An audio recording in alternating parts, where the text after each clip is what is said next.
Judul Habakuk 1 ayat 1.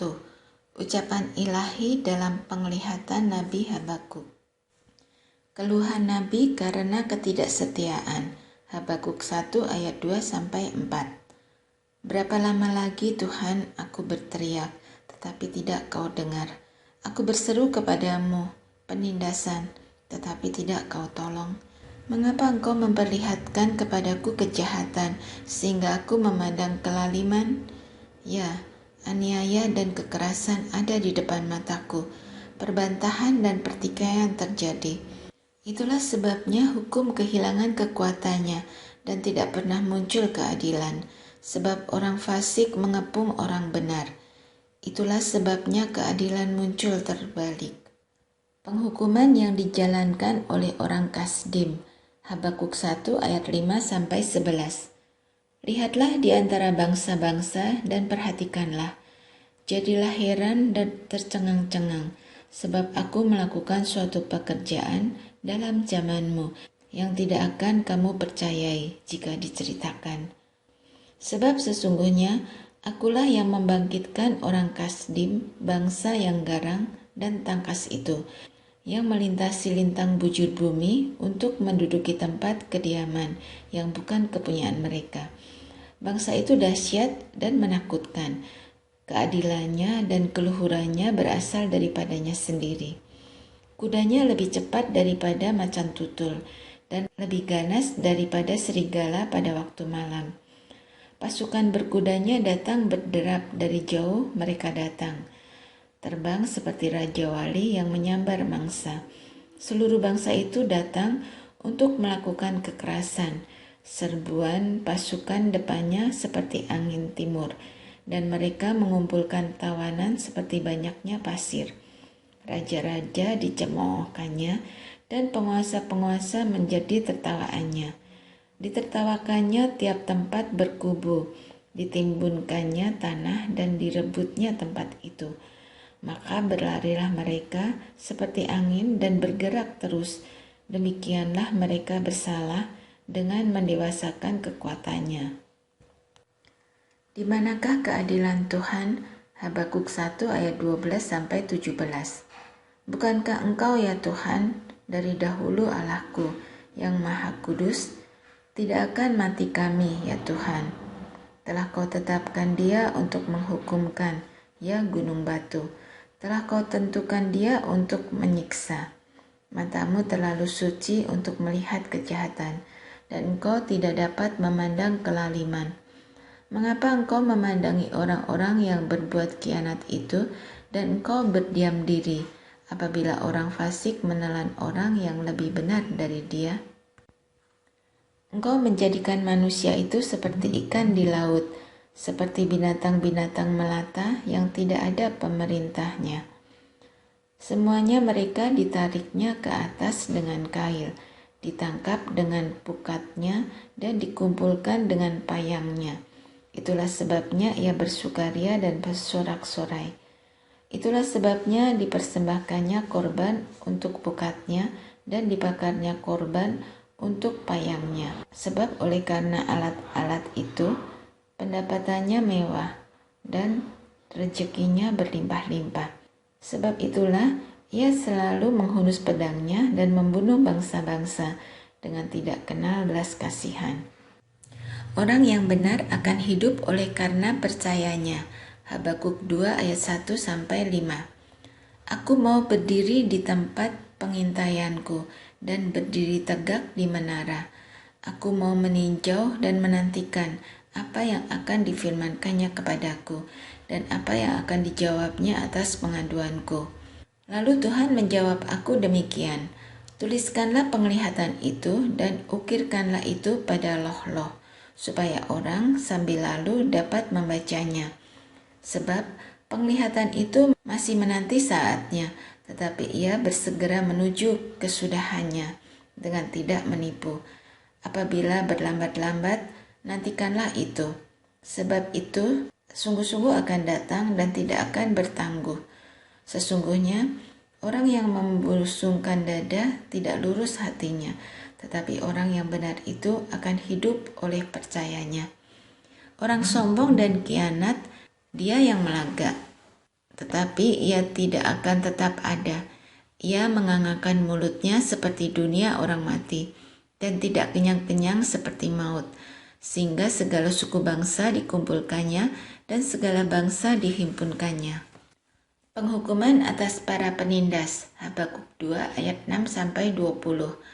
Bukankah sekalian itu akan melontarkan peribahasa mengatai dia, dan nyanyian olok-olok serta sindiran ini?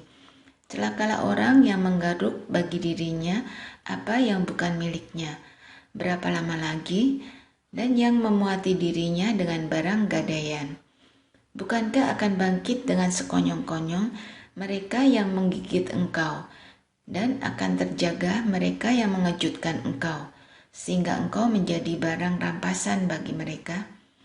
Karena engkau telah menjarah banyak suku bangsa, maka bangsa-bangsa yang tertinggal akan menjarah engkau, karena darah manusia yang tertumpah itu, dan karena kekerasan terhadap negeri, kota, dan seluruh penduduknya itu.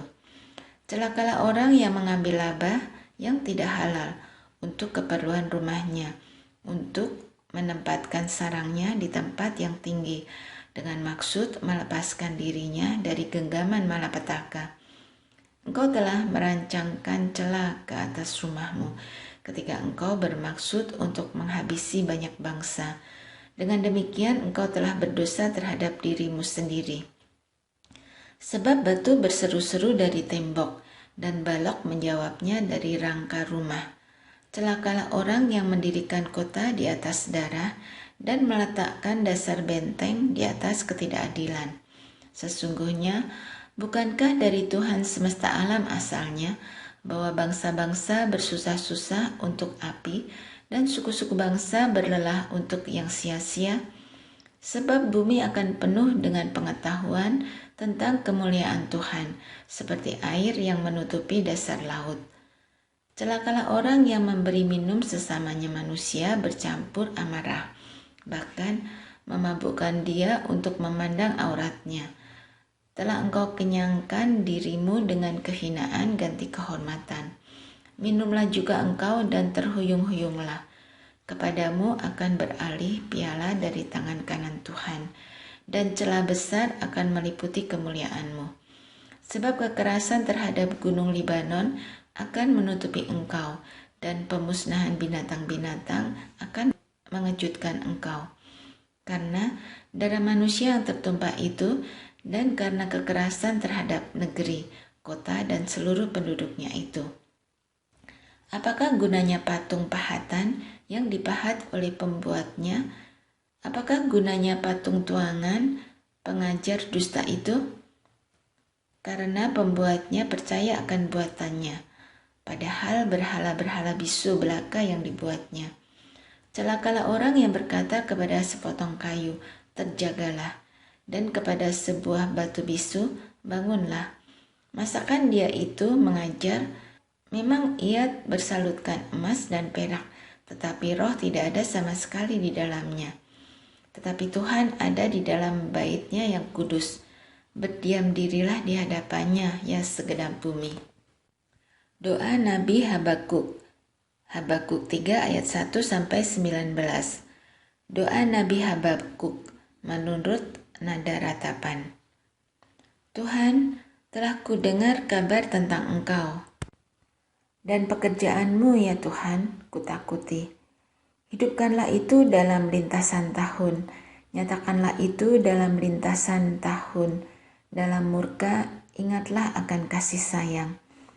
Allah datang dari negeri Teman, dan yang Maha Kudus dari pegunungan Paran. Keagungannya menutupi segenap langit, dan bumi pun penuh dengan pujian kepadanya. Ada kilauan seperti cahaya, sinar cahaya dari sisinya, dan disitulah terselubung kekuatannya. Mendahuluinya berjalan penyakit sampar, dan demam mengikuti jejaknya. Ia berdiri, maka bumi dibuatnya bergoyang. Ia melihat berkeliling, maka bangsa-bangsa dibuatnya melompat terkejut. Hancur gunung-gunung yang ada sejak purba, merendah bukit-bukit yang berabad-abad.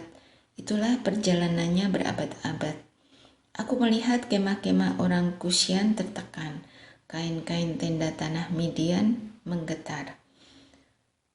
Terhadap sungai-sungaikah ya Tuhan, terhadap sungai-sungaikah murka-Mu bangkit? Atau terhadap lautkah amarah-Mu, sehingga Engkau mengendarai kuda dan kereta kemenangan-Mu? Busur-Mu telah Kau buka, telah Kau isi dengan anak panah. Engkau membelah bumi menjadi sungai-sungai. Melihat Engkau, gunung-gunung gemetar, air bah menderu lalu. Samudera raya memperdengarkan suaranya dan mengangkat tangannya. Matahari bulan berhenti di tempat kediamannya, karena cahaya anak-anak panah-Mu yang melayang laju, karena kilauan tombak-Mu yang berkilat. Dalam kegeraman Engkau melangkah melintasi bumi. Dalam murka Engkau menggasak bangsa-bangsa. Engkau berjalan maju untuk menyelamatkan umat-Mu, untuk menyelamatkan orang yang Kau urapi. Engkau meremukkan bagian atas rumah orang-orang fasik, dan Kau buka dasarnya sampai batu yang penghabisan. Engkau menusuk dengan anak panahnya sendiri kepala laskarnya yang mengamuk untuk menyerahkan aku dengan sorak-sorai. Seolah-olah mereka menelan orang tertindas secara tersembunyi. Dengan kuda-Mu Engkau menginjak laut, timbunan air yang membuih. Ketika aku mendengarnya, gemetarlah hatiku. Mendengar bunyinya, menggigillah bibirku. Tulang-tulangku seakan-akan kemasukan sengal, dan aku gemetar di tempat aku berdiri. Namun dengan tenang akan kunantikan hari kesusahan yang akan mendatangi bangsa yang bergerombolan menyerang kami.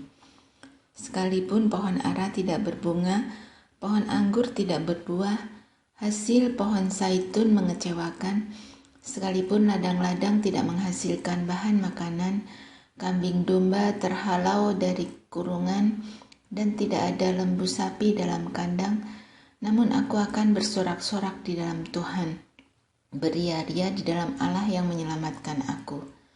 Allah Tuhanku itu kekuatanku. Ia membuat kakiku seperti kaki rusa. Ia membiarkan aku berjejak di bukit-bukitku untuk pemimpin biduan dengan permainan kecapi.